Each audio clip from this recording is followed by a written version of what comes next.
بسم اللہ الرحمن الرحیم۔ پیارے دوستو، آج کی ہماری ویڈیو کا موضوع ہے کہ ایسے کون سے تین لوگ ہیں، ایسی کون سی تین عورتیں ہیں جن کو زنا کی سزا معاف ہے، یعنی کہ ایسے کون سے لوگ ہیں جو زنا کا گناہ کر بھی لیں تو ان کے نامہ اعمال میں لکھا نہیں جاتا۔ رسول اکرم صلی اللہ علیہ وآلہ وسلم نے فرمایا، تین قسم کے لوگوں کا کوئی عمل نہیں لکھا جاتا، یعنی تین قسم کے ایسے لوگ ہیں جنہوں نے اگر زنا کیا بھی ہو تو ان پر دین اسلام کی روح سے کوئی حد لاگو نہیں ہوتی۔ اس سے پہلے ہم جان لیتے ہیں کہ زنا دراصل ہے کیا۔ پیارے ناظرین، اگر مرد ایک ایسی عورت سے ہم بستری کرے جو کہ اس کی بیوی نہیں ہے تو یہ زنا کہلاتا ہے۔ ضروری نہیں ہے کہ ساتھ سونے کو ہی زنا کہتے ہیں، بلکہ چھونا بھی زنا کا ایک حصہ ہے، اور کسی پرائی عورت کو دیکھنا آنکھوں کا زنا ہے۔ زنا کو اسلام میں ایک بہت بڑا گناہ شمار کیا گیا ہے، اور اسلام نے ایسا کرنے والوں کی سزا دنیا میں ہی رکھی ہے، اور مرنے کے بعد اللہ اس کی سخت سزا دیں گے۔ زنا کی سزا کیا ہے اور اس کے بارے میں قرآن و حدیث میں کیا احکامات ہیں، اور ایسی کون سی تین عورتیں ہیں جن پر زنا کی سزا عائد نہیں ہوتی، اگرچہ ان پر زنا کا جرم ثابت بھی ہو جائے لیکن ان پر شرعی حد لاگو نہیں ہوگی۔ حضرت محمد مصطفیٰ صلی اللہ علیہ وآلہ وسلم نے فرمایا، مومن ہوتے ہوئے تو کوئی زنا کر ہی نہیں سکتا۔ اللہ تعالیٰ قرآن پاک میں فرماتا ہے، اور دیکھو زنا کے قریب بھی نہ جاؤ، یہ بے حیائی اور برا راستہ ہے۔ اگر زنا کرنے والے شادی شدہ ہوں تو کھلے میدان میں پتھر مار مار کر مار ڈالا جائے، اور اگر کنوارے ہوں تو 100 کوڑے مارے جائیں۔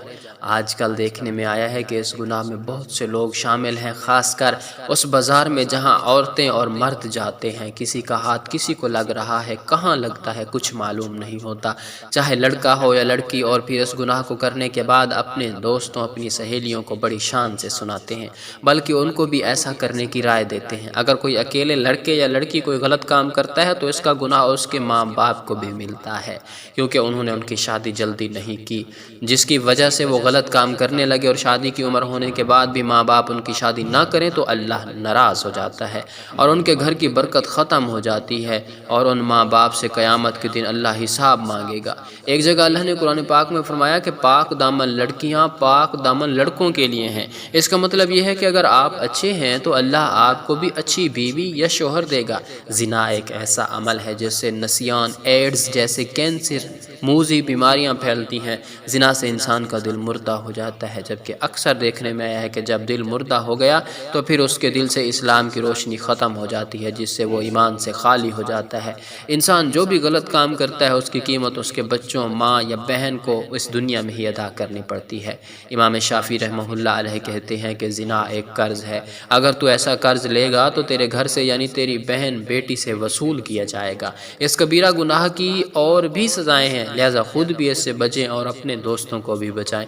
اگر آپ نے اپنا جنسی قصہ اپنے دوست سہیلی کو سنایا اور اس کے دل میں بھی ایسا کرنے کی بات آ گئی اور اس نے وہ کام کر لیا، اس کا گناہ آپ کو بھی ملے گا، کیونکہ آپ نے ہی اس کو غلط راستہ دکھایا ہے۔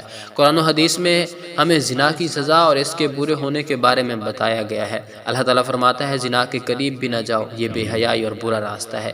زانیہ اور زانی کو کوڑے مارو، ہر ایک کو ان دونوں میں سے 100 کوڑے ہیں۔ اسی طرح نبی کریم صلی اللہ علیہ وآلہ وسلم نے فرمایا، شادی شدہ مرد اور عورتیں زنا کریں تو دونوں کو سنگسار کر دو، یہ اللہ کی طرف سے سزا ہے۔ زانی ایمان کی حالت میں زنا نہیں کرتا، یعنی جب وہ زنا کرتا ہے تو ایمان سے خالی ہو جاتا ہے۔ رسول اکرم صلی اللہ علیہ وآلہ وسلم سے بڑے گناہوں کے بارے میں پوچھا گیا تو آپ صلی اللہ علیہ وآلہ وسلم نے فرمایا، ہمسائے کی بیوی سے گناہ کرنا بڑے گناہوں میں سے ایک گناہ ہے۔ زنا کرنے والا مسلمان عاقل اور بالغ ہو، جس نے یہ جرم اپنے اختیار سے کیا ہو اور جرم کے لیے اس پر کوئی زبردستی نہ کی گئی ہو۔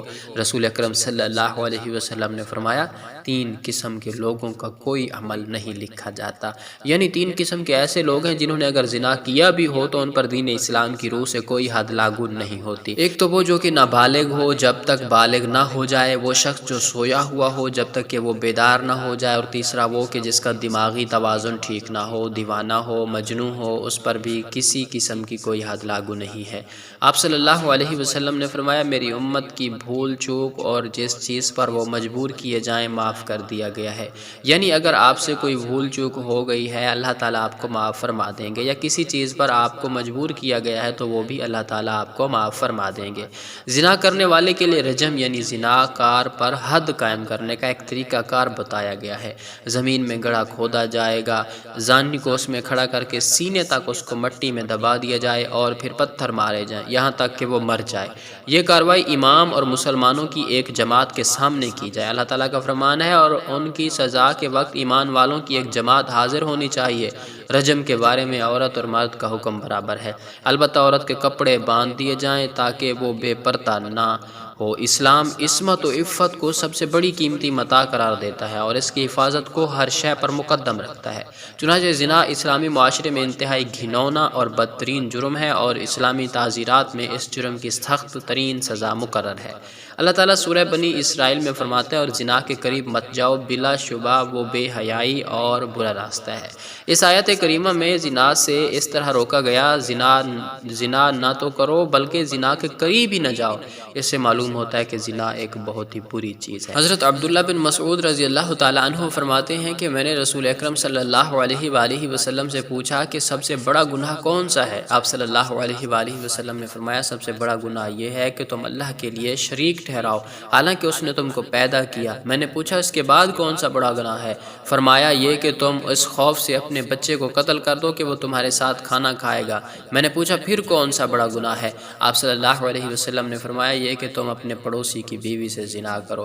ابتدائے اسلام میں زنا کی سزا یہ تھی کہ زنا کرنے والے شادی شدہ عورتوں کو تا حیات گھروں میں بند کر دیتے تھے اور کنواری لڑکیوں یا غیر شادی شدہ مردوں کو زنا کرنے پر ڈانٹ ڈپٹ کی جاتی تھی، جیسا کہ اللہ تعالیٰ کا ارشاد ہے اور جو تمہاری عورتیں زنا کریں تو ان پر 4 مردوں کی گواہی طلب کرو، پھر اگر وہ گواہی دے دیں تو ان عورتوں کو گھر میں بند کر دو تا وقت یہ ان کو موت آ جائے یا اللہ تعالیٰ ان کے لیے کوئی راستہ بیان کر دے۔ اور تم میں سے جو لوگ زنا کریں تو تم ان کو ڈانٹ ڈپٹ سے اذیت پہنچاؤ، بس اگر وہ توبہ کر لے اور ٹھیک ہو جائیں تو ان کو کچھ نہ کہو، بے شک اللہ تعالیٰ بہت رحم کرنے والا ہے۔ اللہ تعالیٰ سے دعا ہے کہ اللہ تعالیٰ ہمیں زنا جیسے موذی مرض اور اس کبیرہ گناہ سے بچائے، آمین ثم آمین۔